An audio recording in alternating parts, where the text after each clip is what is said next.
দেশ বাঁচাও মানুষ বাঁচাও স্লোগানকে সামনে রেখে সোমবার দক্ষিণ ত্রিপুরার সাব্রুমে জেল ভরো আন্দোলনকে কেন্দ্র করে ব্যাপক কর্মসূচি পালন করে সিআইটিইউ, এআইকেএস, জিএমপি এবং কেএমইউ। রাজ্যব্যাপী কর্মসূচির অংশ হিসেবে আয়োজিত এই আন্দোলনে শ্রমিক, কৃষক এবং বিভিন্ন গণসংগঠনের কর্মী সমর্থকদের উপস্থিতি ছিল। 4টি শ্রমকোড বাতিল, এমজিএনআরইজিএ প্রকল্পে বছরে 200 দিনের কাজ এবং দৈনিক 600 টাকা মজুরি, শহরাঞ্চলে টুয়েপ প্রকল্প চালু এবং কৃষি পণ্যের লাভজনক দাম নিশ্চিত করার দাবি জানানো হয়। পাশাপাশি গৃহহীনদের আবাসন, এডিসিকে আরও ক্ষমতাশীল করে 125তম সংবিধান সংশোধনী বিল পাস, বিদ্যুতের বর্ধিত মাশুল প্রত্যাহার এবং অনিয়মিত কর্মীদের নিয়মিত করার দাবিও ওঠে। আন্দোলনকারীদের আরও দাবি, নারী নির্যাতন বন্ধে কার্যকর পদক্ষেপ নিতে হবে এবং পেট্রোল, ডিজেল, রান্নার গ্যাস সহ নিত্য প্রয়োজনীয় পণ্যের মূল্য কমাতে হবে। এদিন মিছিল সাব্রুমের বিভিন্ন এলাকা পরিক্রমা করে এগিয়ে যায়। পথে পুলিশ একাধিক ব্যারিকেড দিয়ে মিছিল আটকানোর চেষ্টা করে। আন্দোলনকারীরা পরপর 2টি ব্যারিকেড অতিক্রম করলেও তৃতীয় ব্যারিকেডের সামনে পুলিশ তাদের আটকে দেয়। আয়োজকদের দাবি, সেখান থেকে মোট 972 জন আন্দোলনকারীকে গ্রেফতার করা হয়েছে। কর্মসূচিতে উপস্থিত ছিলেন সিপিআইএম রাজ্য কমিটির কেন্দ্রীয় নেতৃত্ব কৃষ্ণা রক্ষিত, গণমুক্তি পরিষদের নেতা প্রভাত চৌধুরী, সিপিআইএম মহকুমা সম্পাদক অরুণ ত্রিপুরা সহ বিভিন্ন গণসংগঠনের নেতৃত্ব। পরে সংবাদ মাধ্যমের কাছে কৃষ্ণা রক্ষিত এবং প্রভাত চৌধুরী জানান, সাধারণ মানুষের অধিকার এবং জনস্বার্থের একাধিক দাবিকে সামনে রেখেই এই গণ আন্দোলনের কর্মসূচি হাতে নেওয়া হয়েছে।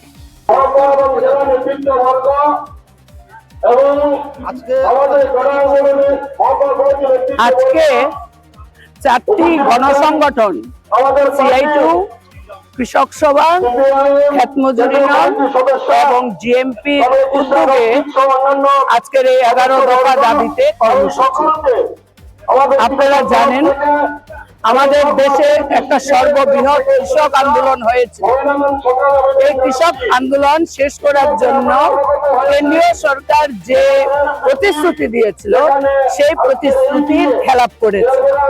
তো তার প্রতিশ্রুতি যাতে বাস্তবায়িত হয়, তার দাবি আমাদের আছে। এবং আপনারা লক্ষ্য করেছেন, রেগা প্রকল্প বাদ করে সেখানে জি রামজি প্রকল্প সেখানে চালু করেছে। এই জি রামজি প্রকল্প বাদ করে আমরা চাইছি রেগা প্রকল্পকে চালু করার জন্য। আমাদের দেশে যেভাবে কৃষক আত্মহত্যা করছে, সেই ক্ষেত্রে কেন্দ্রীয় সরকার তার ন্যায্য ভূমিকা গ্রহণ করছে না। দ্বিতীয়ত, আমরা লক্ষ্য করছি দেশে লক্ষ লক্ষ খালি পদ আছে। বেকারদের কাজের যে ব্যবস্থা করা, সেই ব্যবস্থা সেখানে হয়নি। আমাদের যেভাবে বিদ্যুৎ বিল সেখানে বাড়ছে, তাতে নাজেহাল অবস্থা আমাদের রাজ্যে।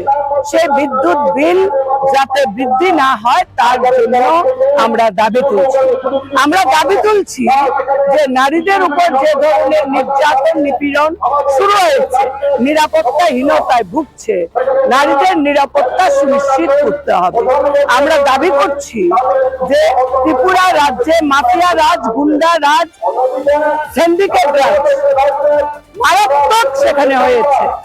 আমাদের রাজ্যে নেশার সাম্রাজ্যে পরিণত হয়েছে। তার বিরুদ্ধে আওয়াজ তুলেছি। সারা দেশে জেল বড় হচ্ছে। আমাদের রাজ্যের 24টা মহকুমায় এ ধরনের জেল বড় হচ্ছে। সেই জেল বড় থেকে আওয়াজ তুলছি, সরকারকে সেখানে ভূমিকা নিতে হবে। ডাবল ইঞ্জিনের সরকার, কিন্তু কাজ হচ্ছে না।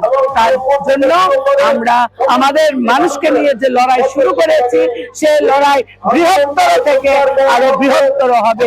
জেল বড় তার সূচনা।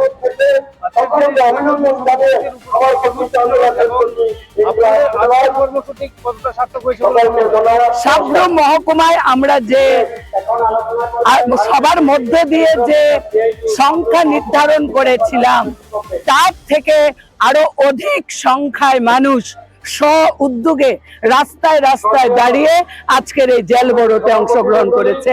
তার জন্য আজকের এই বন্দি অবস্থা থাকা সত্ত্বেও আমরা এই এলাকার অংশগ্রহণকারী সবাইকে লাল সালাম জানাচ্ছি। আগামী দিনে সেই সংগ্রামে আরো সাধারণ মানুষ সেখানে অংশগ্রহণ করবেন, নিজেদের তাগিদে, নিজেদের ভবিষ্যৎ সুনিশ্চিত করার তাগিদে। রিপোর্ট সংবাদ প্রতীক্ষা।